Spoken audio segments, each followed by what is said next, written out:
Hi people, good day and welcome back to our YouTube channel, Merchant's Garden. So, ayan guys, ngayon ay kahapon pala, nakapag ako dito, nakapagwalis, tapos natanggal ko yung ibang damo. Yan, inalis ko sila guys and kinuha ko na yung mga natin, mga use natin na rice hull. So, wala na tayo guys magamit na potting mix ngayon kasi naubos na. Ayan, so kasi kahapon nakapabili ako ng this one, tatlong malalaki na pot sa papa ko. Yan, sa bayan kasi pumunta siya ng bayan and kasi nga 'di ba, naggat tayo ng Purple Delight and tuyo na yung Purple Delight natin pero wala pa rin tayong pot.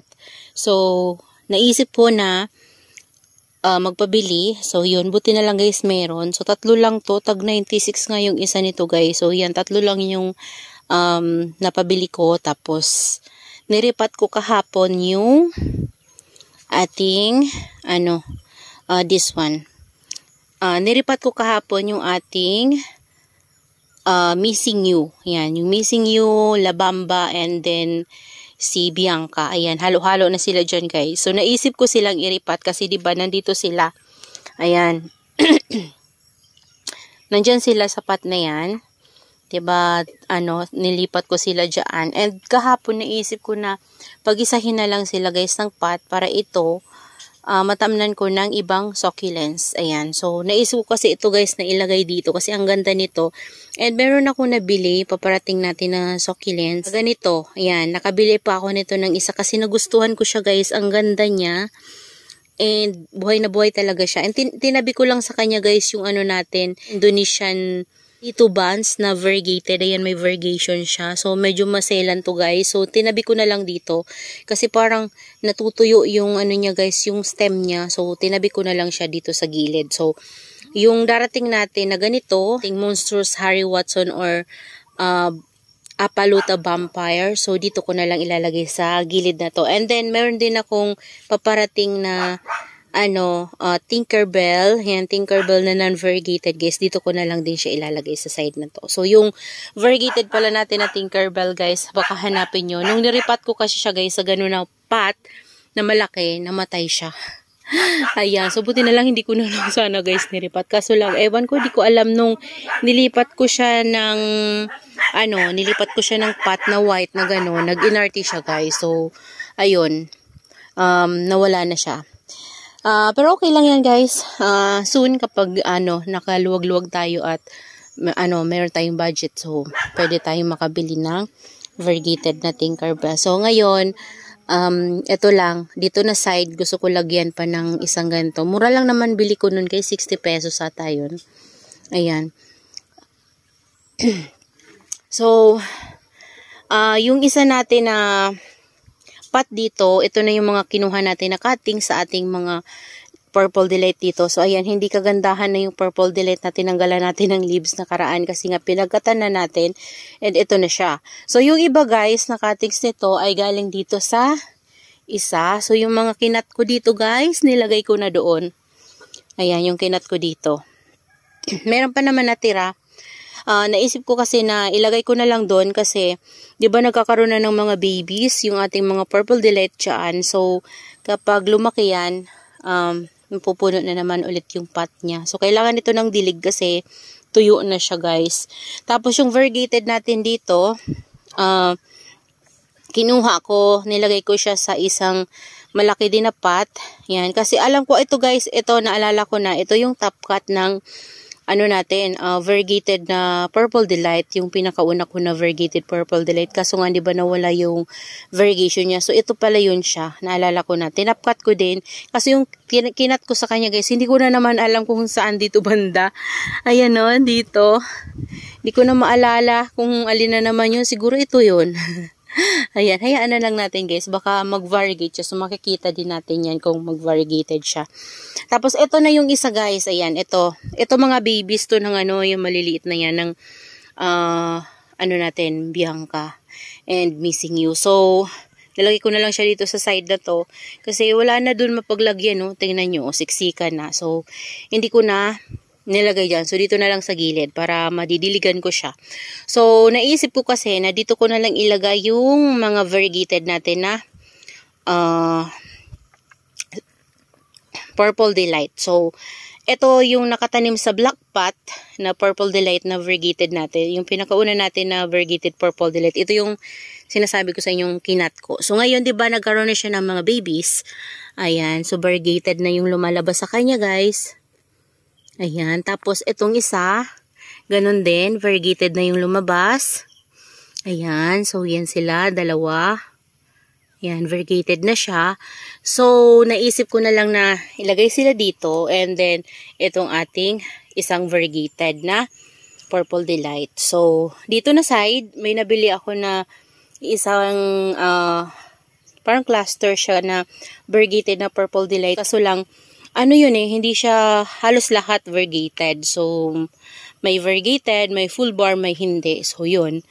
Dito ko planong ilagay para meron tayong isang pot ng variegated Purple Delight. So, ito, plano ko rin to guys, i-repot soon sa ganitong pot kapag nagkaroon ulit ako ng pot. Ito yung isusunod ko na i-repot. So, bali, itatanim ko to sa iisang pot na lang. Itong ating Murasaki.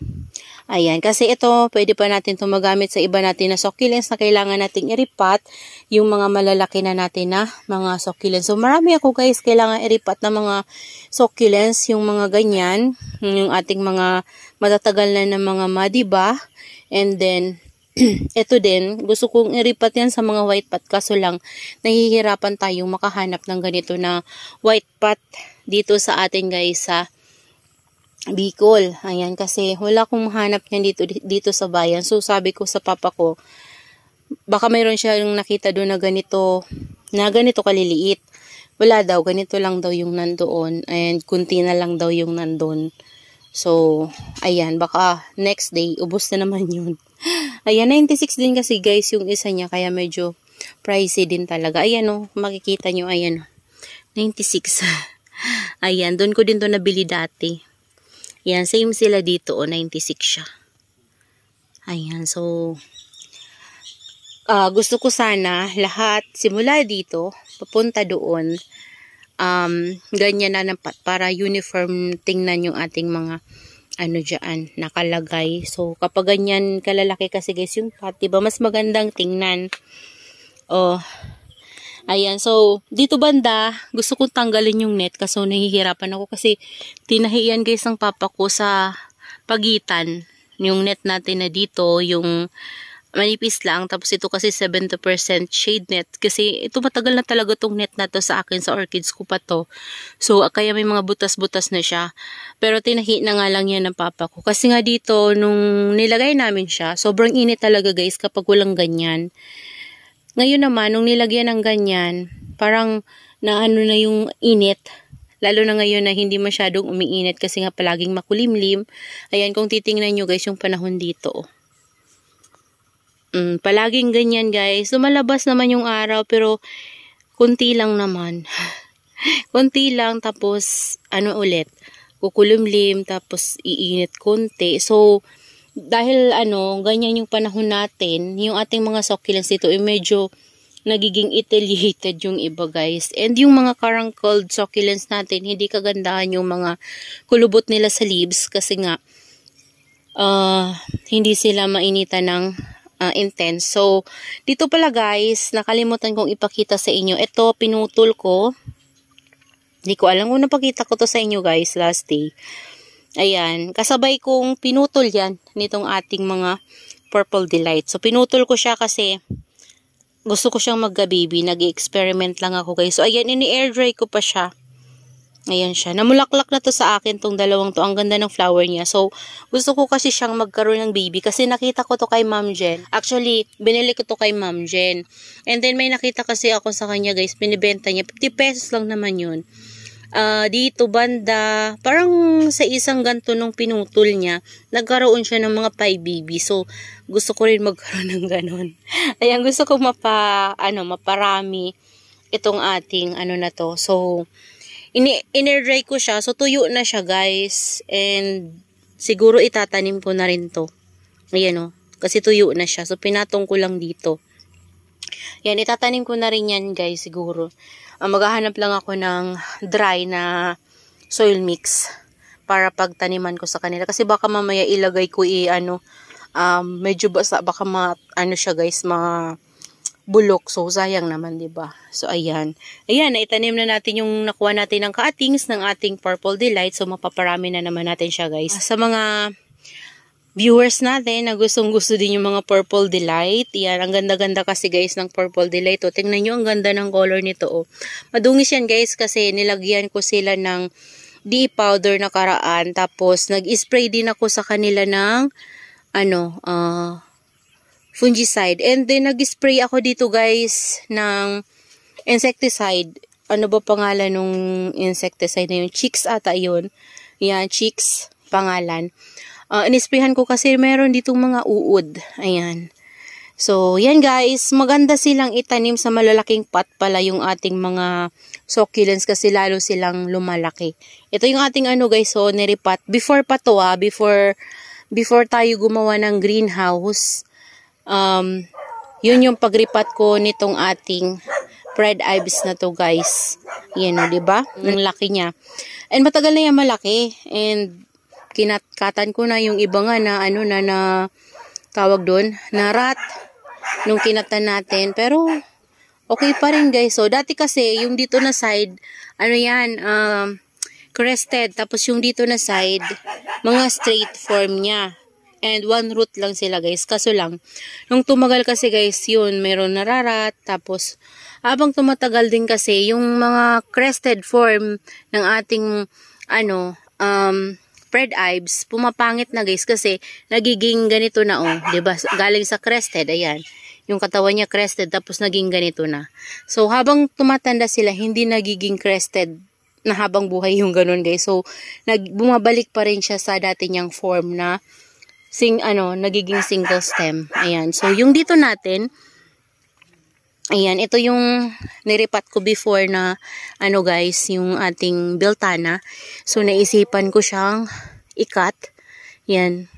Napakita ko na ata to sa inyo. Ayan yung mga kinat natin. Okay naman, guys, yung mga kinat natin. And then, ito, inano ko lang din. Sinot ko lang din sa mga space.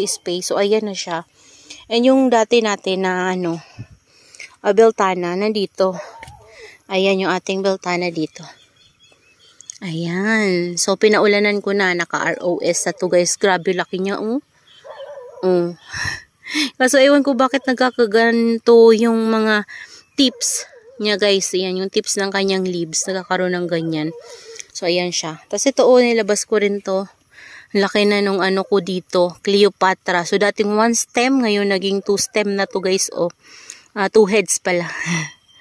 Ayan, naging 2 heads siya. Tapos ito yung ating inuod. Inuod na Darly Sunshine. Ayan. Tapos yan, dyan ko na din guys nilagay. Tapos ito, ayusin ko pa to guys. Hindi ko pa alam kung saan ko to mailagay. Itong mga, ko na to. Mga succulents ko na to. Kalat-kalat pa. Ayan. And dun banda, gusto kong, asarulin. Itong, dito banda ng mga damo-damo. Kasi kahapon pinagbubunot ko lang guys yung mga sobrang tataas na. Kasi sobrang tataas na yung mga nandyan, no. Tapos winalis ko. Ayan. Medyo luminis na sila dito. So, yan na guys. Meron tayong mga nasisirang mga succulents dito. Ito si Lola Lepi. Ayan na ganyan siya.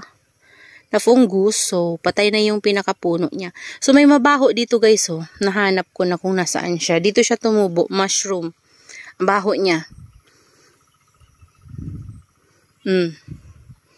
Grabe ang baho. Ayan, tingnan nyo guys na yung tinanim natin na dyan. So, tatanggalin natin yan. Ganyan talaga guys, sinutubuan ng mushroom yung ating rice hull. So, wala na nga akong rice hull guys. Hindi pa ako nakakasabi sa papa ko na kuhanan niya ako. Kasi malayo na rin yung kuhanan niya dito. And yung isa kong dito guys, napansin ko sa kakaulan. Sobrang ulan dito. Ito na mulaklak to. Ito bumigay. Ayan, pero may mga tubo siya dyan guys na baby Ayan nakita ko na lang yan guys kahapon. Bumigay siya. So, tatanggalin natin yung baby niyan dito guys para mabuhay. Yan yung mga nilalagay ko dyan guys na mga seeds nila. Nabubuhay.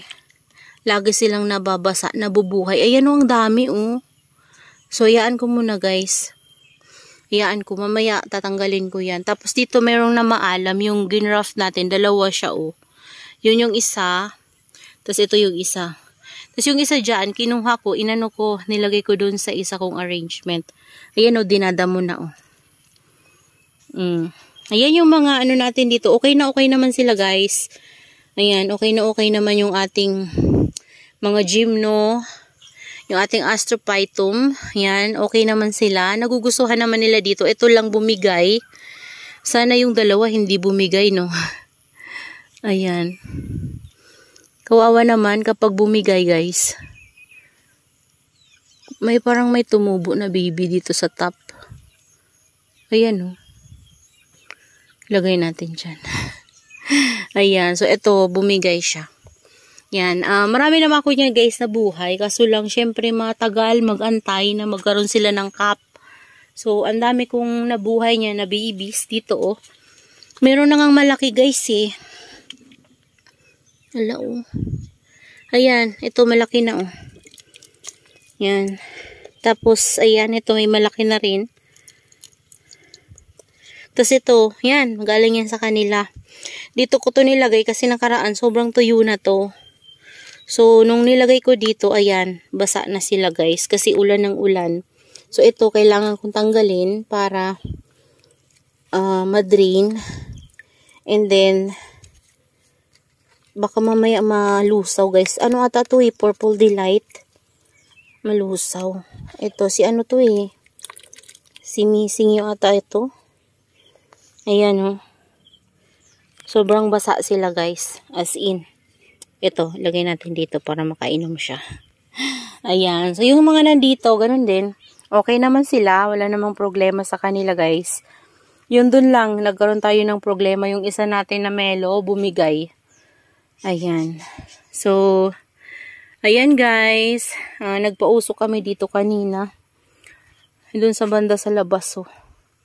Papausok kami. So, ngayon, ayan na mo lang muna, guys, yung mabibigay ko sa inyong update dito sa ating succulent garden. So, yan yung nagawa ko kahapon.